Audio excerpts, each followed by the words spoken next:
enjoy the moments and enjoy the memories. I absolutely enjoy being in every match. If this is as good as it gets, I'm happy. We get to live a dream that most people will never get to do. PAPW did like 2 or 3 preliminary matches on Evolve, really venturing into the bigger pond for a lot of independents. He was the one that gave me that opportunity. It was the opportunity that I didn't think would ever come up. And I was like, if it just happened once, I was just happy as hell. Coming out at the end of the match and walking into the back, in from Waves and Curls. And he goes, hey, Ref Bill, how do you feel? You just main evented Americanrana. That was a really special moment. I was a big fan of Georgia Championship Wrestling. Wrestling Open is my Georgia Championship Wrestling. I don't know what I was thinking. Bacon grabbed him and literally flung him across the ring and right into me.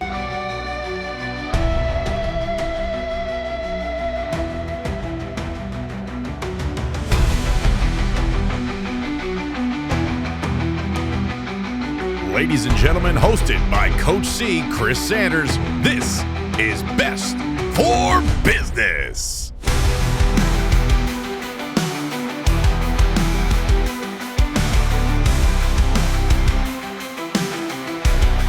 All right, everybody, welcome back to the channel. Another episode of Best for Business. I'm pumped for this one. Ref Bill, man, thank you so much for joining me.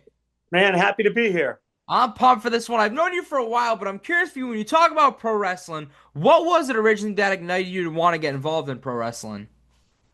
Yeah, I think it goes back to, which I think is everybody. It goes back to your childhood, maybe late teens. I was a big fan of Georgia Championship Wrestling.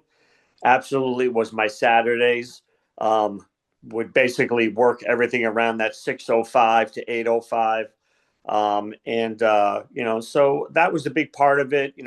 I like everybody else, WWE, going back to some of the old Mid-Souths, UWF, that kind of stuff. And I got an opportunity and I kind of jumped on that. And that's how we get into refereeing. So, wow. What is that opportunity you get?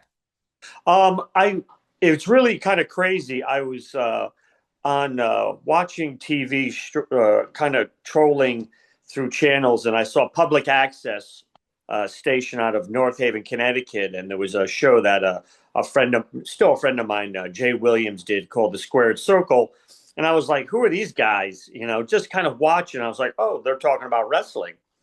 So I started watching, and I was like, oh, I called in a couple of times, and they were like, hey, we really like to have you come down. So I ended up being on that panel doing that show for, I think, probably about 2 years. Long story short, they asked me to do some video taping of a show for Paradise Alley Professional Wrestling. And I ended up doing that. And Mario Mancini was talking to me, and I didn't know who he was talking to. And then he said my name, and I said, what's going on? And he's like, hey, I think you'd be a good referee. And I was like, wow, that would be pretty damn cool. Yeah. So I ended up starting to train there. And here we are almost 10 years later, Wow. So when you look at PAPW, Mario Mancini, I'm curious for you, what are some of the biggest lessons that he taught you, you think? I think that is lesson-wise is just to kind of respect the business and be humble in what you do. There was, a lot of, I started refereeing with somebody, I think you might be familiar with El Ref. Oh, yeah. Yeah. So we ended up starting to work together. So, he was just to kind of instill, respect the business, respect the people in the ring, have a respect for the ring, and just, kind of do your job, and everything else kind of falls into place, and, Nice. He was very good with us. I mean, there were things that he taught us. There were, just the stories he would tell about the days of him working with, The Undertaker, the first match. Yeah. Chief Jay Strongbow, I was a big fan of, and just all King Kong Bundy, just all these old school guys. And there was just a lot of that. So it was, just learning. And of course, you're working with people in the ring and you're training.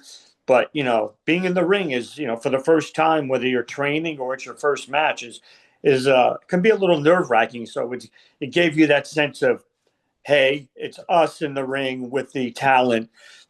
And everything else is secondary, Yeah. When you talk about Georgia Championship Wrestling, I'm curious, like, who are some of your favorites, and what was it about Georgia Championship Wrestling you think that you gravitated towards so much?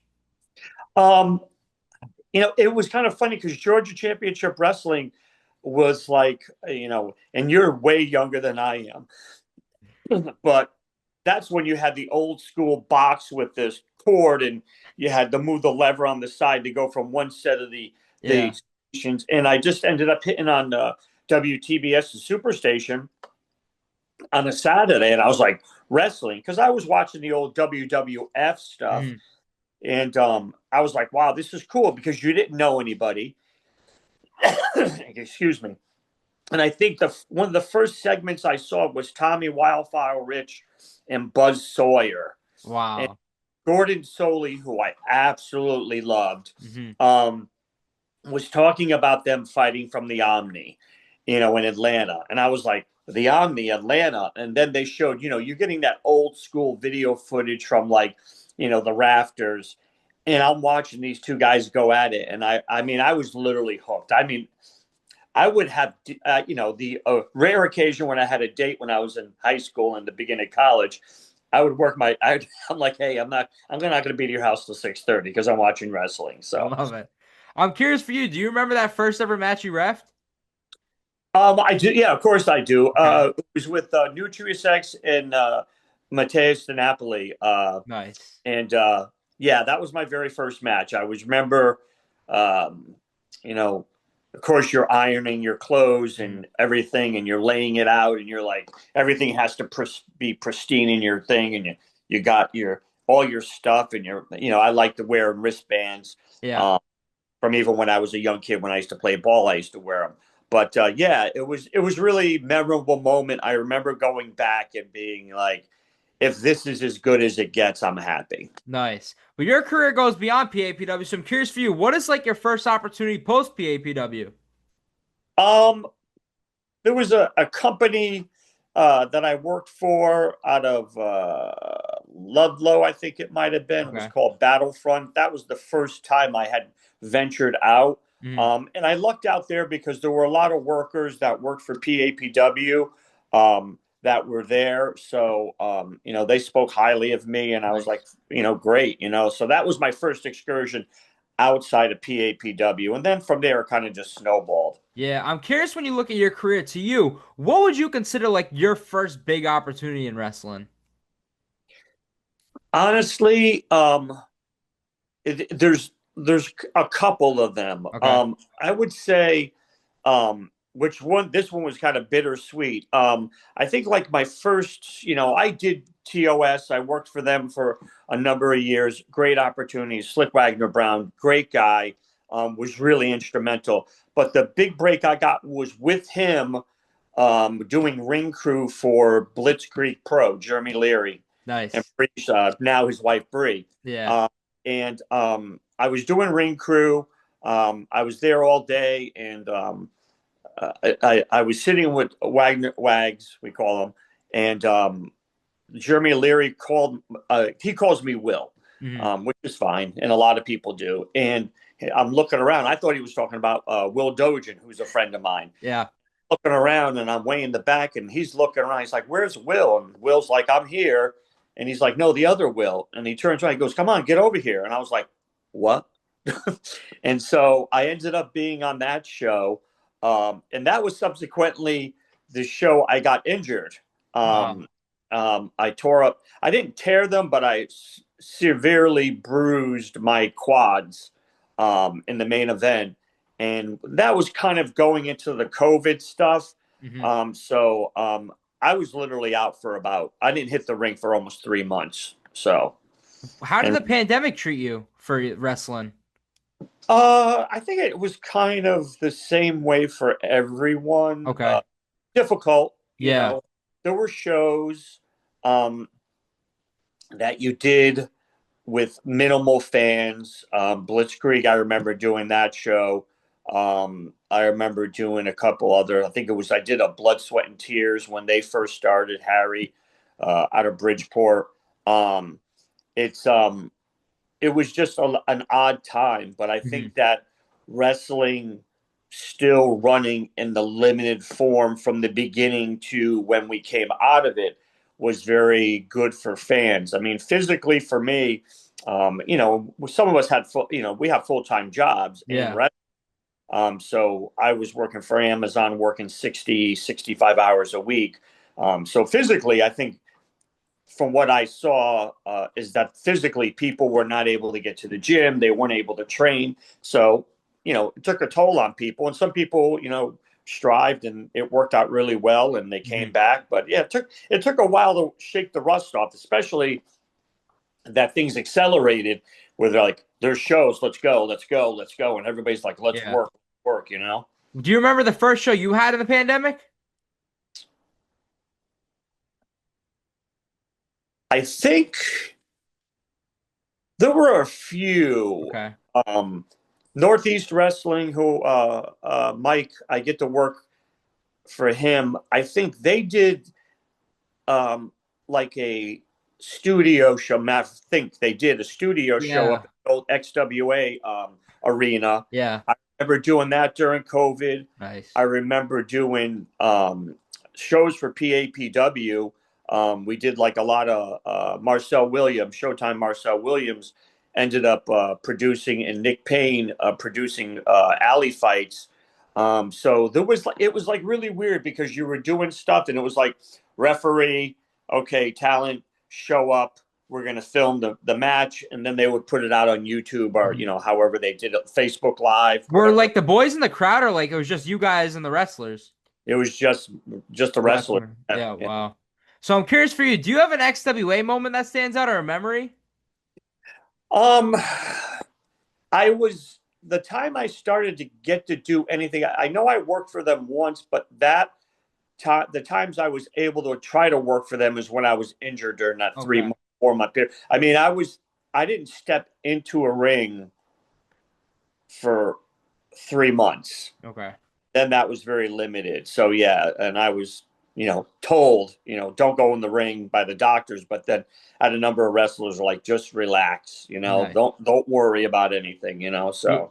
And then I'm curious for you, don't you get an opportunity for Evolve? I did. How did that come to be?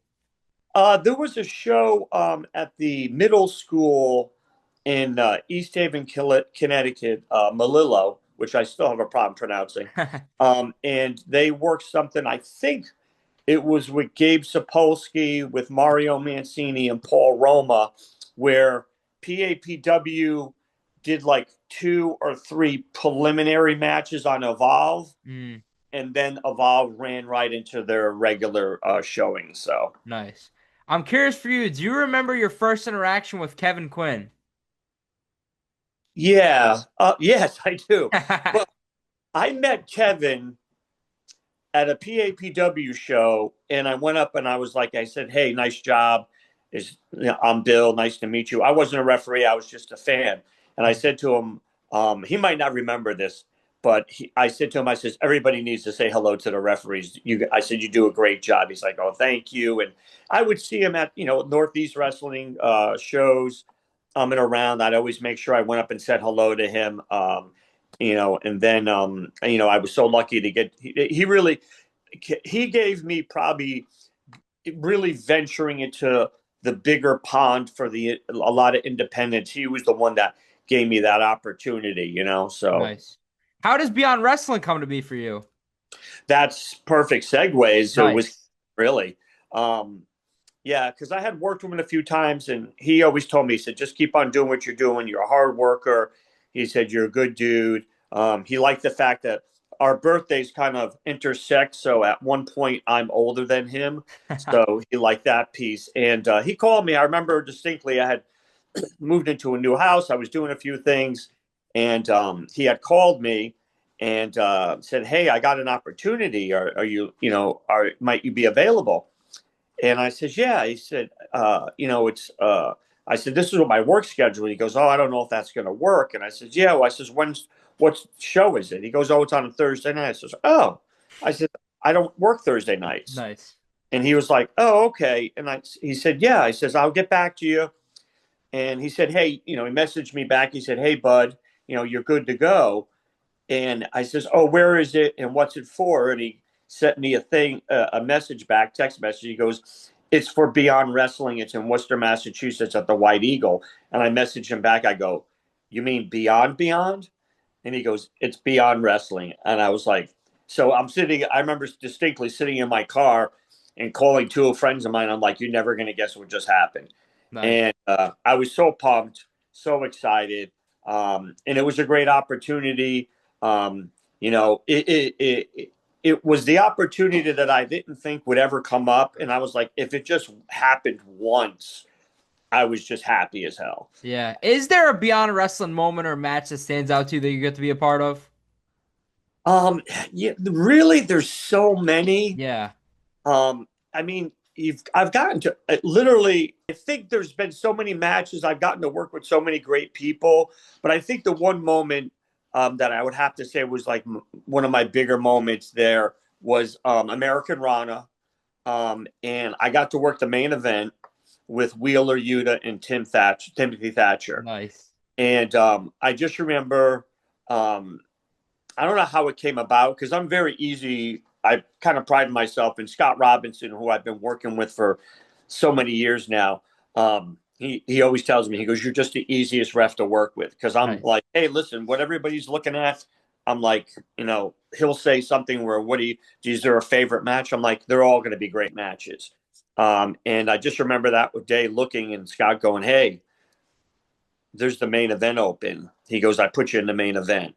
And I was like, and it was Wheeler Yuta, who is Mhm. a super nice dude. Timothy Thatcher in the ring is tough guy, but Yeah. outside he's fairly, gruff but mellow, Yeah.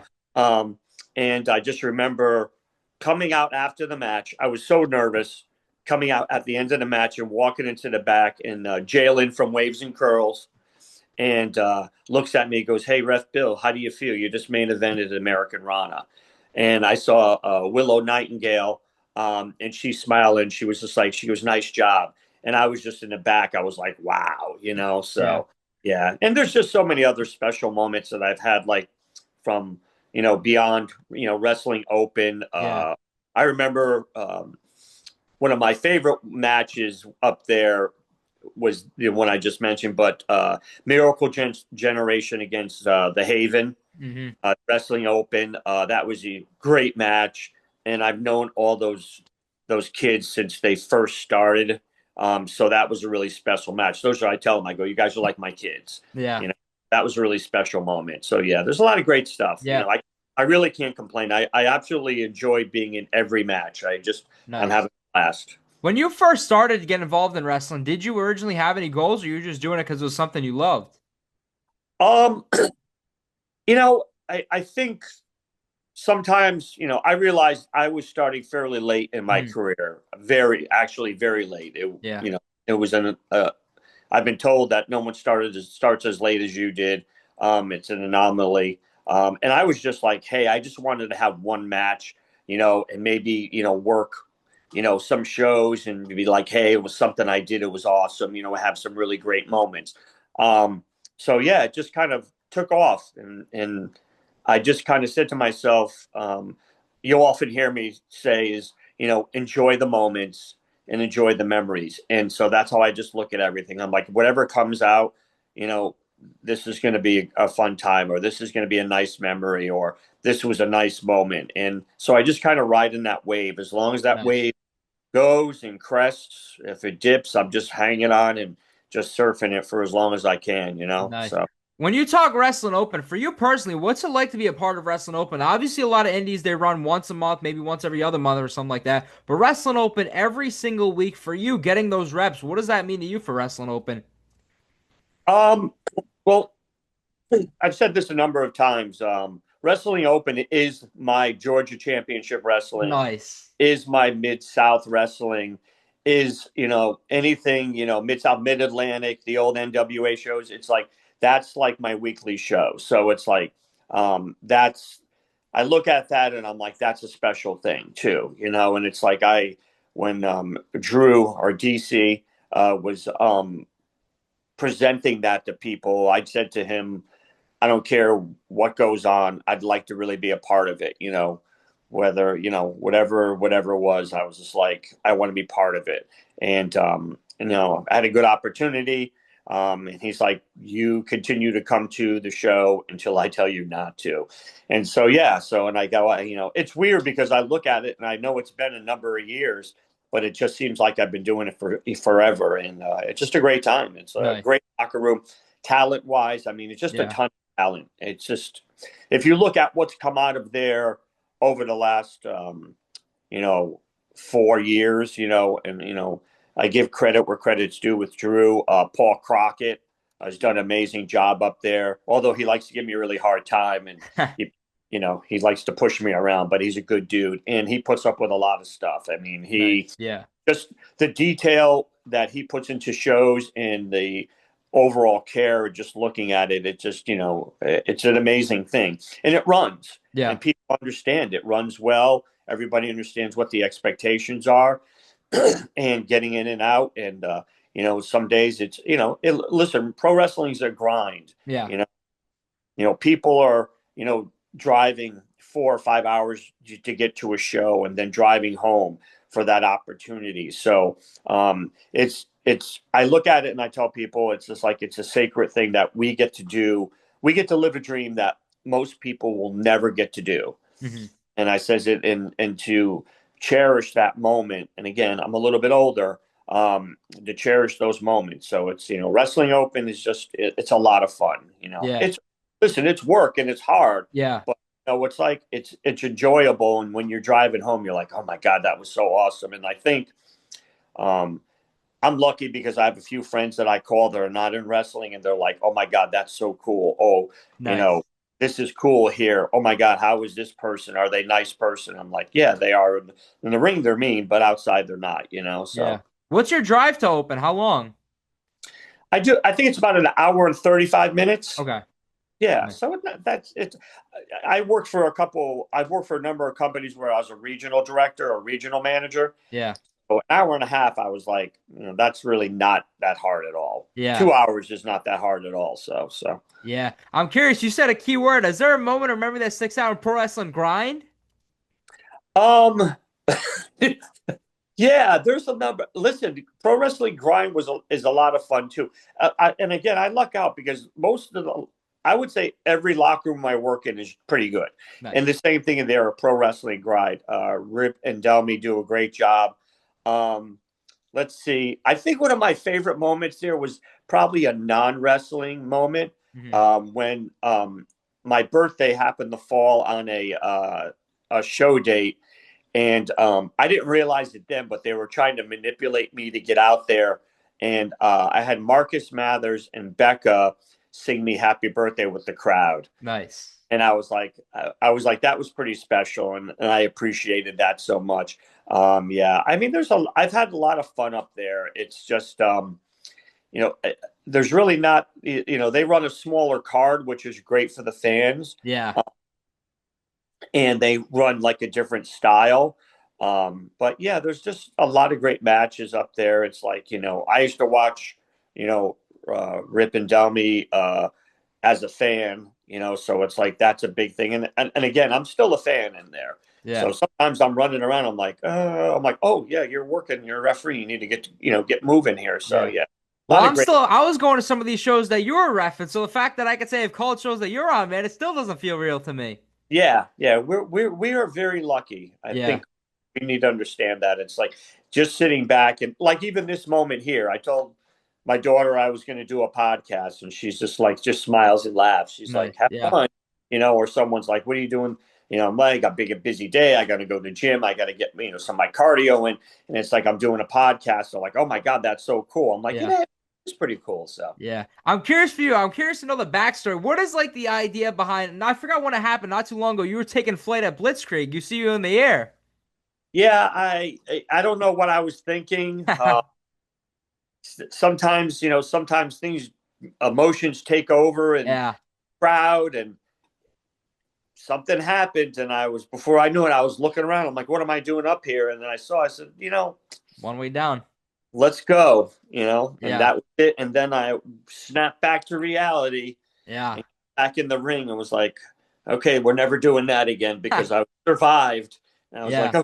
oh, good. Never again. So that was a great show. That show was a lot of fun. It was just Nice. overall the people being there and the opportunities, that Leary gives people as far as, people coming in to do ring crew for him. A lot of talented people come in, and he makes sure he gets them on the card. So he does a great job. Do you have like one ref bump that sticks out to you?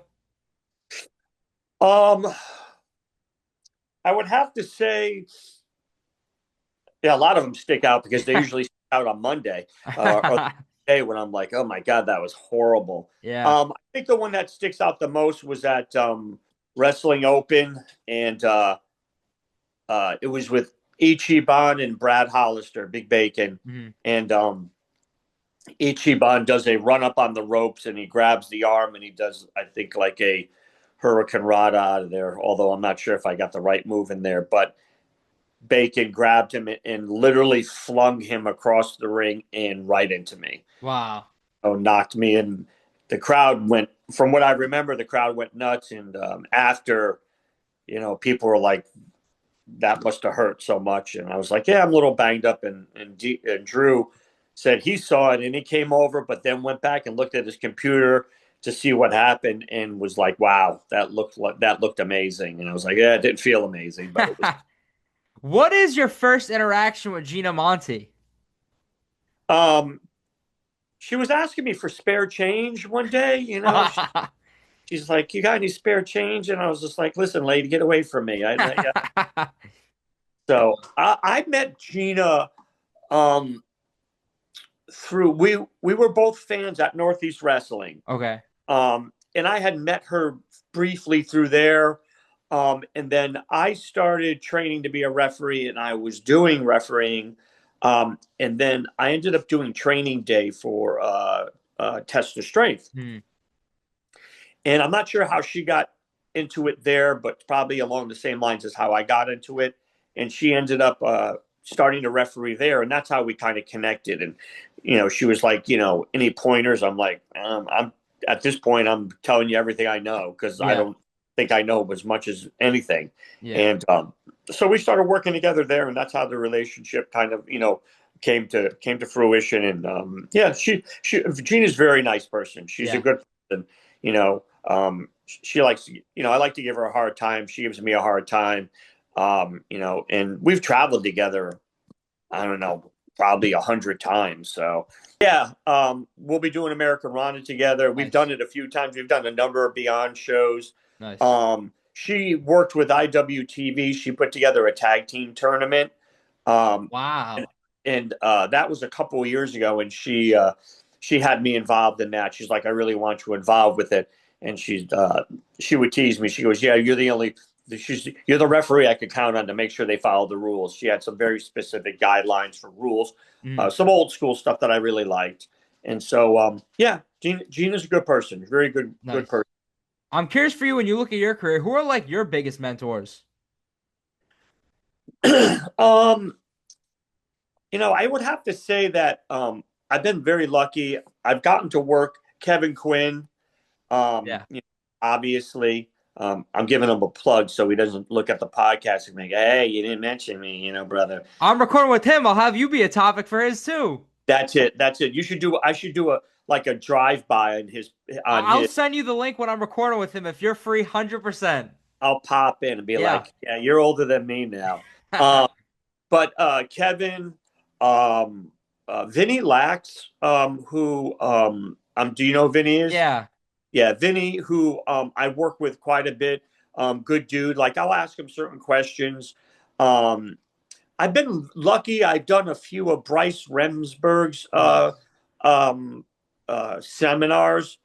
So he's incredibly busy, but I've hit him up occasionally, and doing the seminars, I've been able to ask him a few questions. But really, Kevin and Vinny, a lot of the other referees. I mean, some people don't have as much longevity Hmm. in the business as they do. I mean, they've been doing it for a while, but I feel like just in talking, there may be a new referee where I watch and I'm just kind of giving them. I'm very careful with giving pointers or reviewing things because I know that there's so much going on. Mhm. But I even look at, newer referees and I'm like, oh, that's something I used to do. It's like, why don't I do that anymore? And I'm like, oh, it's like, so I look at someone who's starting new and I look at what they're doing. I'm like, oh, it kind of enables me to be like, uh, refresh myself and go, oh yeah, I never do that anymore. Why don't I do that? And Yeah. I'm like, oh, I don't know. I just stopped doing it. Let me try doing it again. And I'm like, oh, that's cool. Yeah. Or learning a little thing where I see it. I'm like, yeah, I used to do that. I need to do that a little bit more. Or I need to be a little better here, or a little bit more lenient here. So, Yeah. When you look throughout your career, has there been a venue that stands out that you got to perform in? um, yeah, there's quite a few. I would, I would think like one of the biggest venues, um, I think it was Mid Hudson Coliseum. I think it is. I did that with Northeast Wrestling. The Mid-Hudson Civic Center. Yes, Yeah. yes. And I realized how huge it was when I was there, and I was like, wow. But then when the lights went down, it was just, you could only see a certain amount around there. Mm. So it was nice. But El Ref, my friend El Ref, was there, and I heard him yell, I love you, Billy. So he gets a nice little pop out of that. Nice. Yeah, I mean, uh, the White Eagle, just Iconic. for what it was and Yeah. what it is, was just a lot of fun. Just the energy there. Um, I like, the Electric Haze for Wrestling Open, although I always slip up and call it the Purple Haze. Um, so here Hendrix in the background. Just for the aesthetics of looking at it, just the way the building's set up with the brick wall. Um, I'm trying to think. There's a lot of nice little places, but those are the ones that really pop out. I'm sure once I get off there, I'm like, I can't believe, Yeah. the Polanski Club in East Hampton that, Yeah. PVP Hammer Tunis runs out of, does a great job. My Grind runs out of there too. That's a great little venue too. I mean, the fans are just literally just super fans there. Um, and Blood, Sweat, and Tears runs a really nice place out of Hamden, Connecticut. Although I forget the begins with a D, and Harry's going to be like, "How do you not remember the venue?" I'm like, "Hey, I just drive there." Yeah. Um, but that's a great venue there. I mean, it's like a wedding hall, event hall. Mhm. Great there, and he's running out of a place in Bridgeport, which is a really nice place too. So yeah, I mean, Nice. most venues you go to now are look aesthetically because of the fact is production wise when you're videotaping the matches, or running them live, the fans have got that, hey, this is what it looks like, this place looks super cool. Mhm. So yeah, so there's a lot of really cool venues out there. So Yeah. When you look at your career, is there any moments that you would consider like your biggest test? um yeah, I would think, yeah, I think that there are different moments in wrestling, where it tests your skills in different ways. Okay. You could have a match with someone, it's their very first match, two people who have, they're going out there, they're really just brand new to the business, and it's their first match, and I always say those are special. Hmm. You're never going to get that back. That's your first match. And being out there and being able to work with them and know that, hey, okay, this is going on here, this is what I'm doing to make sure that you can get your moves over. This is, looking at them in the ring and being like, "Hey, you guys are doing a great job." It's not. Yeah. Sometimes it's babyface. So you can do a little bit. The conversation's a little bit different. But looking at it and just saying, "Hey, listen, this is going well." Yeah, it's just, Nice. as corny as it sounds, all the matches in one way, shape, or form are special. Hmm. I would think that, I worked with Cruel in the ring. Yeah. Those are terrifying. I get to work with Nick Gage, up at in Cambridge, for Beyond. That was something really amazing. I have a really, a very big respect level for people who do death matches because of what they do and what they physically. They all put the talent all put their bodies on the line and do a lot of things that they will physically feel after the show, weeks after the show, years after the show. But I've done a few of those more extreme matches, and I have a lot of respect because they're physically putting themselves through an awful lot. So Yeah. I don't know if that answers the question. Oh yeah, for sure. I'm curious, when you talk about originally getting into wrestling, you did it because you loved pro wrestling originally, but I'm curious now, is there any goals or anything you set out to do in pro wrestling? Because you're killing it right now. I think I go back to what I said at the beginning. I'm kind of just riding it. Nice. I know that I cannot in my career referee wise will be relatively short, which I've been close to 10 years now. Yeah. I literally will do things every day to prolong it, and just figure that I will go as long as I can until one day my body tells me it can't do it anymore, or when someone says, hey, you might want to hang it up.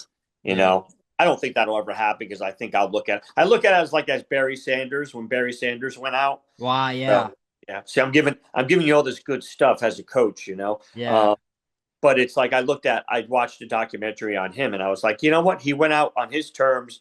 He was doing at an elite level, and there was no one could say, hey, he should have hung it up years ago. And I don't want to be that guy. Nice. I want to be like, hey, people will say they're like, you are doing amazing things for, you're older, Yeah. I'm older. So I readily tell you that I'm well over 50, and what I get to do in there just amazes me. And I'm just like, just go, continue to stretch, continue to work your cardio, continue to go to the gym. And then one day it's like, hey, you know what? I think it's time. And I think it's time for some younger people to get more opportunities. And I love that. I love seeing new referees come in. Excuse me. I think a lot of us are just like, hey, you know what? We can't do it forever. And the legacy would be, hey, I was worked with and trained with and got mentoring from Ref Bill or, Kevin Quinn, Vinny Lax, Scott Robinson, Gina Monti, just to name a few. There's just a lot of good people out there. So. Yeah, you started to touch upon it. I've ended every interview the same now. The day you decide it's officially done in pro wrestling, what do you want Ref Bill's legacy to be? I kind of have thought about this question, but yeah. I just look at it as like, hey, he was a good referee. He did a great job. And, just that, people thought highly of me, Nice. I don't think you ever really anybody really leaves wrestling. Yeah, that's true. That's true. I think that in some way, shape, or form, I'll always be involved.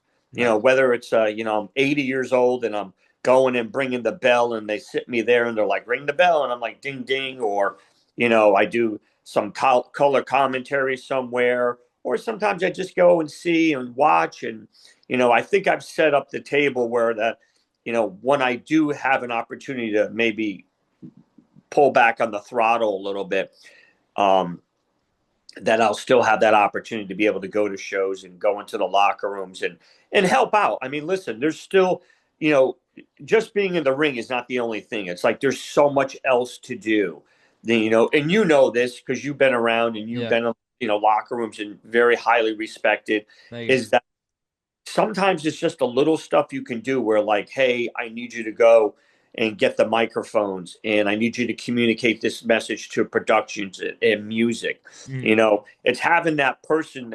There's not enough utility players in this business where people can count on an individual at a show. There are people there, but being able to do that, and maybe that's a role I fill in one way, shape, or form. And someone's like, hey, it's nice to have him around.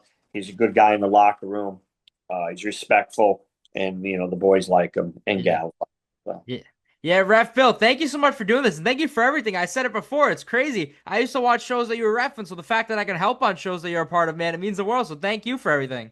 No, thank you. I mean, I was so excited to be on here. And listen, people really respect what you do, and that you do this for us, and that you're out there, and that you're doing these podcasts and letting people get out their message and letting the fans see that We work very hard at this and that. You work very hard and that you put in effort. And I just thought when you sent me the information on what we were going over, I was like, this is so thorough and shows that you have such a passion for this. So there's a lot of respect for you. And we appreciate you a lot. And when I see you next time, I'll give you a big hug. Yeah, I'll see you pretty soon, man. Thank you for doing this. Thank you, sir. I appreciate you. Thank you. Thank you for doing this, and thank you, everybody, for watching this episode. This was Best for Business. Thank you for watching this episode of Best for Business. Don't forget to like, comment, and subscribe. Until next time, because this is Best for Business.